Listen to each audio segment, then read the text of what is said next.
ସମ୍ବଲପୁର ଜିଲ୍ଲା କୁଚିଣ୍ଡା ବ୍ଲକ ଅନ୍ତର୍ଗତ ହାଡ଼ିପାଲି ଗ୍ରାମ ପଞ୍ଚାୟତ ରାଜୀବ ଭବନଠାରେ ଓଡ଼ିଶା ଜଙ୍ଗଲ, ପରିବେଶ ଓ ଜଳବାୟୁ ପରିବର୍ତ୍ତନ ବିଭାଗର ପଞ୍ଚାୟତ ସ୍ତରୀୟ ବନାଗ୍ନି ସଚେତନତା ଶିବିର ଅନୁଷ୍ଠିତ ହୋଇଯାଇଛି।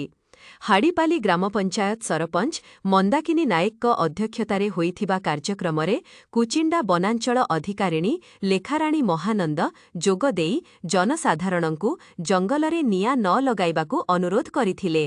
ଏହା ସହିତ ସେ କହିଥିଲେ ଯେ ଅଜ୍ଞାନତାବଶତଃ ହେଉ କିମ୍ବା ଜାଣିଶୁଣି ହେଉ କିଛି ଲୋକ ଜଙ୍ଗଲରେ ନିଆଁ ଲଗାଇ ଦେଉଛନ୍ତି।